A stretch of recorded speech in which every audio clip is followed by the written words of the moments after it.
To preface this, I'm currently 19 going on 20. Due to a vindictive teacher, she manipulated the grades so I would have to repeat the 3rd grade because I called another student a brat for crying about wanting her mom. The context behind is irrelevant, but the rundown is this girl thought because her mom was a teacher, she could cry her way into her mom's class. Her mom was a high school teacher and would almost always cry and cry until she was allowed to go. I ended up snapping and telling the girl she's in 3rd grade and is too old to be crying for her mom and disrupting other students leaving. Probably harsh, but you could tell this girl was spoiled. On to the actual person in question. In August of 2023, I was in my junior year. I went to a trade school. A sophomore named James had taken notice that I wouldn't be dropped off at our home school, like he was. He offered to drive me home. I didn't know this kid well. I spoke to him a few times, but other than that, I wasn't buddy-buddy with him. I told him my mom prefers to meet people before just letting me ride in a random person's car, especially a guy. With me being 18 at the time, I told him that if we got into a wreck, I'd be responsible as the adult in the car. After that, he didn't really bother me with anything. We still talked, and I could tell he wasn't neurotypical. It wasn't until my senior year that things got creepy. We exchanged numbers because I would sometimes help him with homework he didn't fully understand and give recommendations of horror channels on YouTube, such as Reddit stories, creepypasta readings, or channels that cover disturbing videos like Hannah the Horrible, Nick Crowley, or Nexpo. Within a month, he found my home address. I never told him where I lived, and he got dropped off way earlier than me. The way the homeschool worked was that all the students on the west side of Fontaine, going into Solani, would go to one singular middle school and high school, while students from East Fontaine, going into Liyue, would go to another high school. I never told this kid where I lived, let alone a rough area. I started documenting everything at this point, no matter how big or small. The next following months, if I would fall asleep on the bus, he would tap my headphones, snap them on my ears, kick my legs, shake me, or call my phone just so I would talk to him. In April, he asked me to go to prom with him, and I tried to tell him multiple times that I wasn't interested, and he tried to manipulate me to go with him, which I just lied to him and told him that I had a family event that day. After that, I said something to the principal of him harassing me and shaming people to go to prom, and he gave the most insincere apology ever. He worded it like he was forced to apologize. Got a phone call the next day of him asking if my sister drove a red car and worked at a coffee shop. I quickly told him no and blocked his number. I went to administration, coupled with the fact this kid would call to ask if I went to the Dollar General, went to work, or if I was at home. Told me he had thoughts about killing his mom's boyfriend. How he wants to smash his teeth in, smacking his phone against the window, and tried to manipulate me into calling while he was having a panic attack, and ranted about how my math teacher needed to be gutted because she was overweight, and that fat women are ugly, horrible vessels for producing babies. And by the way, she's not overweight from poor diet. She has a medical condition that caused a buildup of estrogen. The worst was when he lashed out in anger about him losing his AirPod case and aggressively stomping on his AirPods and literally foaming at the mouth. I went to the principal and liaison after this, only to be unable to talk, and they yelled at me for an hour about how I was being mean to a kid on the spectrum, and that my information, my mother's information, and my sister's is public information. I started having a panic attack and called my mom. At this point, I was literally vomiting in the trash can of the conference room. My mom was pissed. She told me to call the sheriff's office after I got home. The sheriff actually went to this kid's house and told him to knock this shit off, or I had every right to file stalking and harassment charges.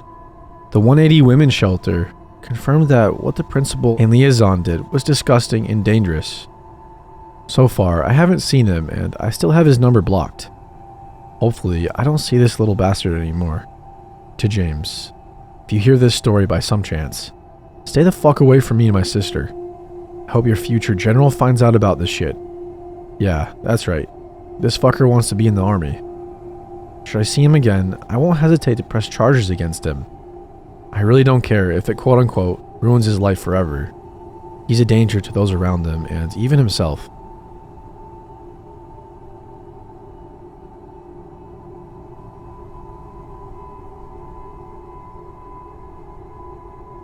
This particular encounter still freaks me out.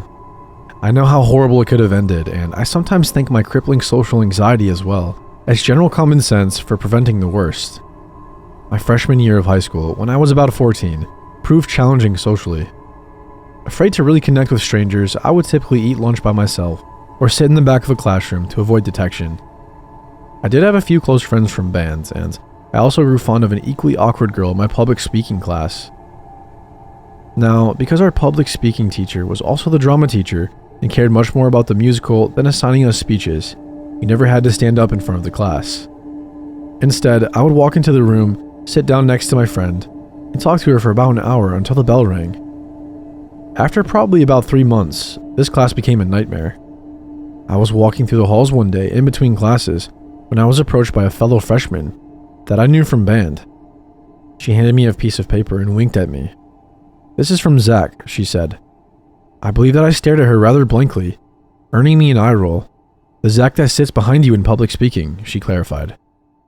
Still confused but not wanting to appear stupid, I smiled, nodded, and thanked her. I put the note in my backpack and resolved to read it when I returned home that evening.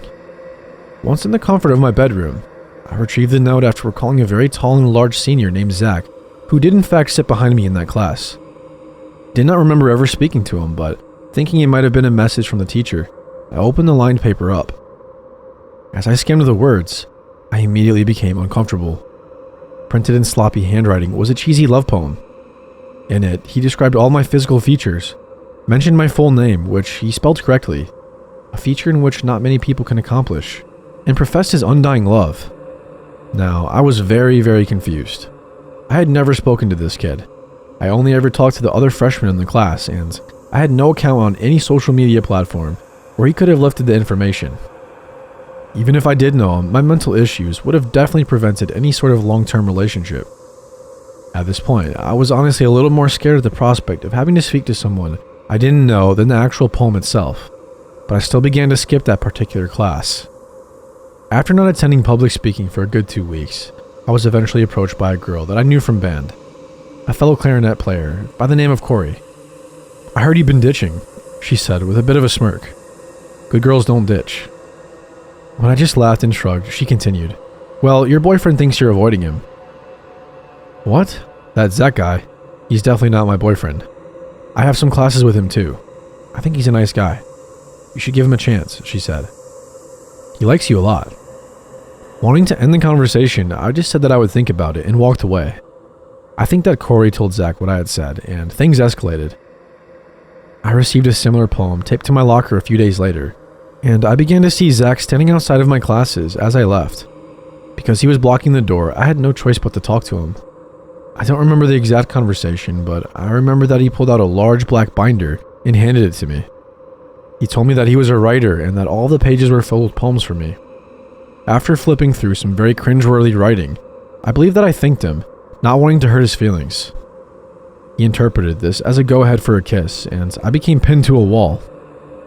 This guy was well over 200 pounds, so he had quite the advantage physically against a small 14-year-old girl. When he finally came up for air, smiling like he had just won the ultimate prize, I told him that I was running late for my next class, and he released me. I felt assaulted and even more freaked out, but I never told anyone about this. I never told anyone, even when he began to wait for me by my brother's car. He went to the same school and drove me home. I never told anyone even when I saw Zach walking through my neighborhood, staring at houses intently like he was trying to figure out which one was mine. I had to change all of the routes I took to get to my classes, and I would sneak out back doors just to avoid him. I guess I figured that the school year was almost over, and once he graduated, my problems would resolve themselves. However, about a month later, I was leaving the school with a couple of band friends. It was around midnight after a musical performance. I was in the pit orchestra, and we were just going to grab a bite to eat at Village Inn. As I made my way to my friend's car, I felt hands grasp me around my waist. Spinning around in fright, I noticed Zach had me pinned against a different car. "I haven't seen you in a while," he said. "But that's okay. Love transcends time." I think I just smiled uncomfortably and said something about being busy with the musical, not a lie. He ran a hand up my back and wrapped it around the back of my neck. "I know you are super busy, and that got me thinking. I love you more than anything, and I know that we are young, and I know that I don't have a ring, but please run away with me. Please marry me." Completely stunned and paralyzed, one of my friends arrived. She overheard the conversation and picked up on how freaked out I was, and she swooped in.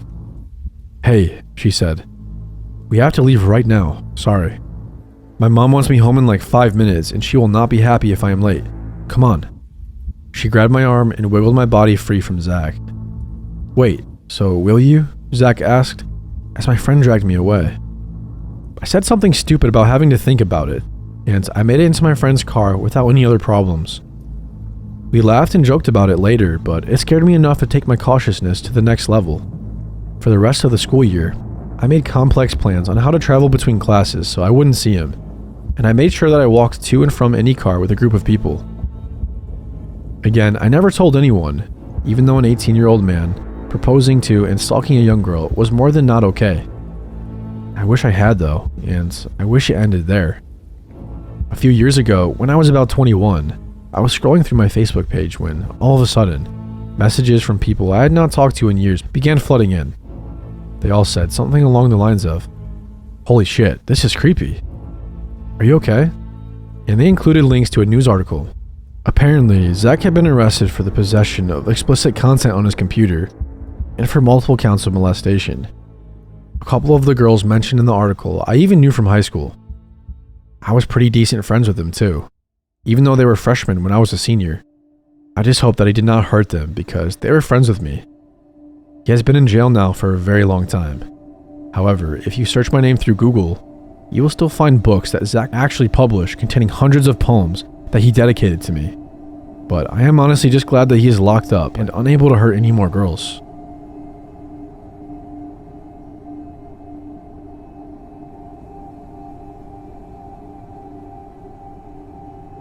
I moved a lot growing up.